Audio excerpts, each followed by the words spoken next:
program? Is that what a session is? When we're talking about a session with respect to the actor's perspective, it's a 4-hour booking that we come in to do one episode of the show. So in that 4 hours, you will have recorded all the voices for that entire program.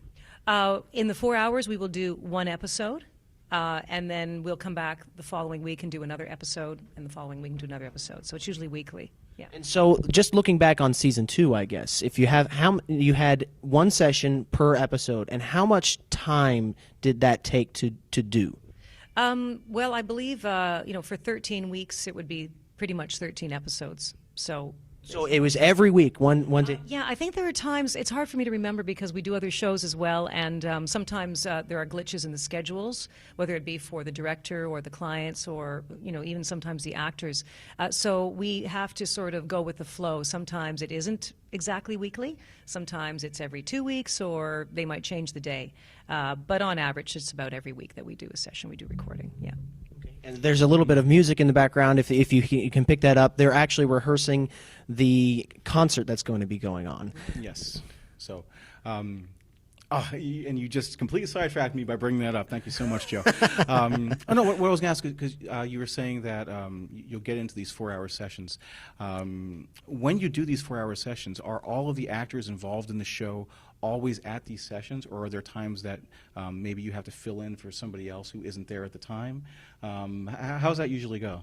In my case, because I am Spike and Tara, Twilight Sparkle, happens to be in Los Angeles, it's a trick for both of us because we both are in most of the shows, I'm in all of the shows with Twilight Sparkle usually, so I'm recording my own lines without Tara there, and she's recording hers without me there.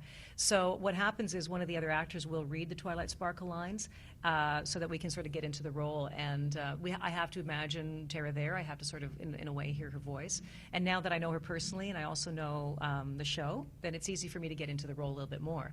But there's always an actor, whether it's Tabitha or Andrea or Ashley, we'll jump in and say, do you want to read, Twilight's lines? And then we'll do that. And sometimes when Spike's not speaking as well, I'll read it for other people. But it's myself and Tara are always recording in a way without each other, so we have to do a lot of that visualizing. Now, Spike has come a long way since season 1. He's growing up a bit, just a bit though, real slow. He grew up quite a bit. That was a bit of a bad thing. Yeah.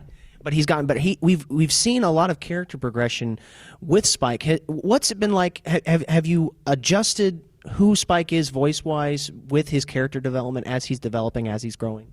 Absolutely. I mean, it's so exciting for us to see how our characters do evolve because every single episode things change and there are new situations for our characters to be in. And for me to have Spike, especially my favorite episode was Owl's Well That Ends Well. Of course, with Owlicious. I mean, that was just too cute for its own good. But anyway, because I got a chance to show the deeper Spike, not just him being the assistant, not just him, having these little quips now and then. But he got really, really upset about, sort of being rejected here, or he thought he was. He had an evil side. He pulled the whole Snidely Whiplash thing going on there. Well, that's what happens when you get too hurt, I guess, right? You lash out. At least he did. I could have sworn you would have gone with Dragon Quest as your favorite one. So you preferred that one other than... Well, they all provide some different kind of challenge for me. Dragon Quest as well. And, the Dog and Pony show as well, when he was trying to defend Rarity, was kind of funny. And then he had the flashback or whatever. And, so, and when he grew up into be the bigger dragon, and et cetera, then I had to, with my voice, go as low as I could for a certain period of time. So when Spike's voice changed, when that was still you the whole time throughout that episode? It was me for probably 3/4 of the time. And then the last little bit, they had to alter it and put some echo behind it and lower it a little bit at the end.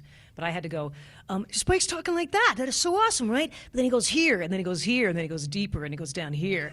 And so he's like that. Hey, that is so awesome. And that's about as low as I can get without faking it.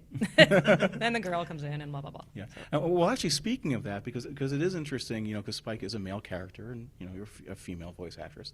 Are there any challenges in voicing a male character as a female actress that might be different from, saying, voicing Mayor Mara, for example? Well, when I do a boy voice, it is more challenging, generally speaking, just because of the placement of where it is, because you have to hold it and sustain it in that placement. And every boy voice that I do or young man voice that I do requires that, and the director has to help you with that. So it may seem like an easy thing to do in some cases if I have to sing or I have to do this or that, but people don't realize that I'm having to hold it, and then I'm having to be natural while I'm holding it. And so there is a challenge to that, but it's a lot of fun. And when I do the different varieties of boy voices, from, You can go up here, that is so awesome. Yeah, that is so cool, you guys. Or sort of talk like this, this was a Chiaotzu in a Dragon Ball show we did a long time ago. or you can get the chubbier boy. I don't know, you guys. Like, that was so cool. Are you gonna eat that? Be a bigger boy. So you have to be it physically to stay at it. And I can imagine that as challenging as that is, it must be even more challenging when you have to sustain that voice while you're singing as well. Thank you. Thank you. So, yeah, yes, it's true. It's true and the other thing about that is I'm an alto, and so a lot of the other ponies are sopranos or people who sing for them. So to try to stay up into that range and hold it and hit the notes and stay in tune as him. Yeah. It takes a little bit of work, yeah. I have to. I pray to Daniel Ingram. That is at least in this little bit we did, I was hoping it would be in the right range, and it was. So that's a good segue into we want to talk a little bit about the song that's there's not a lot that we can talk about with season 3, obviously, but there is something that was released at Comic-Con that Spike has a full song. So tell us a little bit about that. After doing 2 full seasons, you finally get to sing. Oh no, she wasn't. Actually, it wasn't a full song for Spike. It was Twilight singing the song, and Spike came in and did these little sort of bits of repetition. And some ballet, I believe, as well. And he did some ballet. That was amazing. Okay. It was incredible because I didn't see the animation myself, but it's wonderful what they do with the animation, because then it just makes the show so much more exciting, and we see that later because we're not doing that in the actual voicing. But the singing was a surprise to me when we were at the San Diego Comic-Con. It was wonderful. So was it the first time when you were at the Comic-Con that you had seen the animation for that segment? Yes, absolutely. They had a surprise, they said, for the fans, and all of us were sitting there watching. So it was a surprise for you as well. We had no idea what was going to come on screen. Wow. And then I was there, and I got a little choked up because I'm a bit of a mush pie, and I have a music background. That's my whole thing is music, my background. And so we don't have a whole lot of time left, but I want to get an idea of where did Spike originate from in the auditioning process, and walk us through. Did you audition for both Spike and Mare, or did you do it just for Spike, and they said, well, we want you to be Mare too?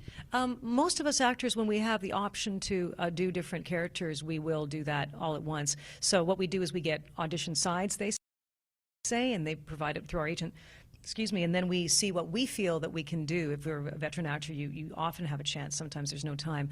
And then we would audition for what we believe we can do within our range. So yes, I did audition for some of the ponies as well, and Mare and Spike, and luckily I ended up with those two. We love Spike, obviously, and Mare is great too. Now, there's not a whole lot of times where Spike and Mare are kind of communicating with each other. Is it a pretty easy transition to jump from one into the other? Very much so. At this point, I've been doing it for so many years that we can do that. So Mare's like this, talking like this to all the ponies in Ponyville. And Spike's like, yeah, whatever. Spike apparently isn't very politically active. And so with the dynamic that Spike has with the rest of the main 6, as it were, it's always interesting, and we always sometimes feel bad for Spike. We feel like he gets knocked away, and he doesn't get his, even in the photo. He doesn't get invited to the parties. I know. He's just left on the wayside. do the other actresses do that in the recording session as well? Well, yes and no. I mean, Spike, he sleeps a lot. He eats a lot of gemstones. He's a little boy. Hopefully we'll see more interaction. I hope we do. Well, great. Maybe we'll have it be the main 6 and Spike. We'll rename it. Well, I seem to hang around them quite a bit lately, so that's a good thing. My Little Pony plus 1 Dragon. I think that's what they should rename the show. That's right. Yeah. So. Terrific. Well, I think that we've got just a little bit of time here. We're going to wrap it up here. But is there anything that you want to say to the fans? Just let's talk about the Brony community for a second. What has been your